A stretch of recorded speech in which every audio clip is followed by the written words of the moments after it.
ರಾಜ್ಯದಲ್ಲಿ ಎರಡು ತಾಂಡವ ನೃತ್ಯಗಳು ನಡೀತಾ ಇರ್ತವೆ. ಒಂದು ಶಿವಮೊಗ್ಗ ಈಶ್ವರಂದು, ಇನ್ನೊಂದು ಏನಪ್ಪಾ ಅಂದರೆ ಚಿಕ್ಕಬಳ್ಳಾಪುರ ಈಶ್ವರಂದು. ಈಗ ನೋಡಿ ಪ್ರದೀಪ್ ಈಶ್ವರಿಗೆ ಗುಡುಗಿದ್ದಾರೆ. ಯಾವುದೇ ಕಾರಣಕ್ಕೂ ಡಾಕ್ಟರ್ ಸುಧಾಕರ್ ಅವ್ರನ್ನ ನಾನು ಈ ಸಂಸತ್ ಮೆಟ್ಲು ಹತ್ತಕ್ಕೆ ಬಿಡಲ್ಲ ಅಂತ ಇದಪ್ಪ ವರಸೆ.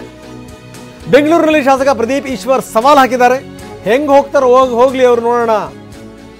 ಕೇಂದ್ರ ಸರ್ಕಾರನೇ ಬಂದು ನಿಂತರೂ ಕೂಡ ನಾನು ಗೆಲ್ಲಕ್ಕೆ ಬಿಡಲ್ಲ. ಸುಧಾಕರ್ ಯಾವುದೇ ಕಾರಣಕ್ಕೂ ಪಾರ್ಲಿಮೆಂಟ್ ಮೆಟ್ಲು ಹತ್ತಲಿಕ್ಕೆ ನಾನು ಬಿಡಲ್ಲ. 2200 ಕೋಟಿ ರೂಪಾಯಿ ಅಕ್ರಮದ ಆರೋಪವಿದೆ ಕೋವಿಡ್ ಸಂದರ್ಭದಲ್ಲಿ.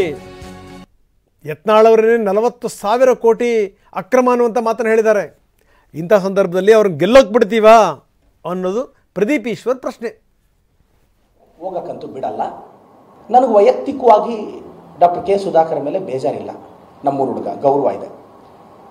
ಆದರೆ ಇಂಥ ಡಿಸ್ಟ್ರಕ್ಟಿವ್ ಪೊಲಿಟಿಕಲ್ ಐಡಿಯಾಲಜಿ ಇರೋ ವ್ಯಕ್ತಿ ಬೈ ಮಿಸ್ಟೇಕ್ ಪಾರ್ಲಿಮೆಂಟ್ಗೆ ಹೋದ್ರೆ ಹೋಗಕ್ಕಂತೂ ಬಿಡಲ್ಲ. ಪ್ರಭಾಕರ್ ಹುಳಿಯ ಕೇವಲ 10 ಗುಂಟೆಯಲ್ಲಿ 50 ಲಕ್ಷ ಗಳಿಸ್ತಿದ್ದಾರೆ. ನೀವು ಕೂಡ ಅವರಿಂದ ಕಲಿಬೇಕಾ? ಅವ್ರ ಜೊತೆ ವಿಡಿಯೋ ಕಾಲ್ನಲ್ಲಿ ಮಾತಾಡಬೇಕಾ? ಈಗಲೇ ಫ್ರೀಡಮ್ ಆ್ಯಪ್ ಡೌನ್ಲೋಡ್ ಮಾಡಿ. ಹುಕ್ಕಾರ್ ಕ್ರುಕ್ ಕೇಂದ್ರ ಸರ್ಕಾರನೇ ಬಂದು ಚಿಕ್ಕಬಳ್ಳಾಪುರದಲ್ಲಿ ನಿಂತ್ಕೊಳ್ಳಿ, ಸುಧಾಕರ್ ಅವ್ರನ್ನ ಪಾರ್ಲಿಮೆಂಟ್ ಮೆಟ್ಲು ತುಳಿಯಕ್ಕೆ ಬಿಡಲ್ಲ. ಇದು ಚಾಲೆಂಜು ಸೆಕೆಂಡ್ರಿ. ಇದೆಲ್ಲ ಅನ್ಕೋಬೋದು, ಏನಪ್ಪ ತುಂಬ ಆಕ್ರೋಶವಾಗಿ ಮಾತಾಡ್ತಾರೆ ಇವರು. ಆಕ್ರೋಶದಿಂದ ಅಲ್ಲ, ಇದು ನನ್ನಂಥ ಮಿಡಲ್ ಕ್ಲಾಸ್ ಹುಡುಗನ ನೋವು. ಇನ್ನು ಟಿಕೆಟ್ ಸಿಕ್ಕವರು, ಟಿಕೆಟ್ ಸಿಗದೇ ಇರುವಂಥವರು ಎಲ್ಲರೂ ಕೂಡ HD ಕುಮಾರಸ್ವಾಮಿ ಅವರ ಮನೆಗೆ ಹೋಗ್ತಾ ಇದ್ದಾರೆ. ಒಂದು ಅವರ ಆರೋಗ್ಯ ವಿಚಾರಿಸೋಕ್ಕೆ, ಇನ್ನೊಂದೇನು ಅಂದರೆ ರಾಜಕೀಯ ಸ್ಥಿತಿಗತಿಗಳ ಬಗ್ಗೆ ಚರ್ಚೆ ಮಾಡೋಕ್ಕೆ ನಾವು ನೋಡ್ತಾ ಇದ್ವಿ. ತೇಜಸ್ವಿ ಸೂರ್ಯ HDK ನಿವಾಸಕ್ಕೆ ಬಂದಿರುವಂಥದ್ದು. ಡಾಕ್ಟರ್ ಸುಧಾಕರ್ ಕೂಡ ಹೋಗಿ ಅವರಿಗೆ ಶಾಲ ಹಾಕಿ ಅವರ ಆಶೀರ್ವಾದವನ್ನು ಕೇಳಿದ್ದಾರೆ. ಇದೆಲ್ಲದರ ಜೊತೆಗೆ ಟಿಕೆಟ್ ವಂಚಿತರಾಗಿರುವಂಥ ಕರಡಿ ಸಂಗಣ್ಣ ಕೂಡ HD ಕುಮಾರಸ್ವಾಮಿಯವರ ಮನೆಗೆ ಹೋಗಿದ್ದಾರೆ. ಮಾಜಿ CM ಕುಮಾರಸ್ವಾಮಿ ಅವ್ರನ್ನ ಸಾಲುಗಟ್ಟಿ ನಾಯಕರು ಭೇಟಿ ಮಾಡ್ತಾ ಇದ್ದಾರೆ. ಅವರ JP ನಗರದ ನಿವಾಸದ ದೃಶ್ಯಾವಳಿಗಳನ್ನು ನಾವು ತೋರಿಸ್ತಾ ಇದ್ದೀವಿ. ಒಂದು ಕಡೆಗೆ ತೇಜಸ್ವಿ ಸೂರ್ಯ ಬಂದಿರುವಂಥದ್ದು, ಇನ್ನೊಂದು ಕಡೆಗೆ ಕರಡಿ ಸಂಗಣ್ಣ ಭೇಟಿ ಕೊಟ್ಟು ಅವರ ಆರೋಗ್ಯವನ್ನು ವಿಚಾರಿಸಿರೋದು. ಇನ್ನು ಸುಧಾಕರ್ ಶಾಲ್ ಹೊತ್ತಿಸಿ ಕುಮಾರಸ್ವಾಮಿ ಅವರ ಆರೋಗ್ಯ ವಿಚಾರಿಸಿದ್ದಾರೆ. ಜೊತೆಗೆ ಅವರ ಬೆಂಬಲವನ್ನು ಕೂಡ ಕೇಳಿದ್ದಾರೆ.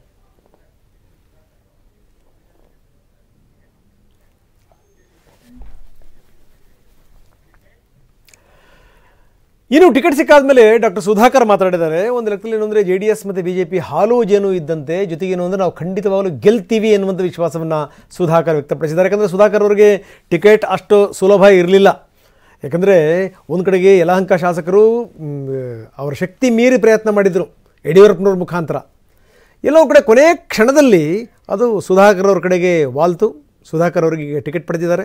ಜೊತೆಗೆ HD ಕುಮಾರಸ್ವಾಮಿ ಅವರನ್ನ ಭೇಟಿ ಮಾಡಿ ಅವರ ಆಶೀರ್ವಾದವನ್ನು ಕೂಡ ಕೇಳಿದ್ದಾರೆ. ಅದಾದಮೇಲೆ ಸುಧಾಕರ್ ಮಾತಾಡಿದ್ರು. ಏನು ಹೇಳಿದ್ರು ನೋಡ ಬನ್ನಿ. ಖಂಡಿತವಾಗಿಯೂ NDA ಇವತ್ತು BJP ಮತ್ತು JDS ಮೈತ್ರಿ ಆದಮೇಲೆ ಸ್ವಾಭಾವಿಕವಾಗಿರ್ತಕ್ಕಂಥ ಒಂದು ಮೈತ್ರಿ ಇದು. ಯಾಕೆಂದರೆ BJP ಮತ್ತು JDS ಎಂದೂ ಕೂಡ ಪರಸ್ಪರ ವೈರತ್ವ ಇರತಕ್ಕಂಥ ಪಕ್ಷಗಳಲ್ಲ.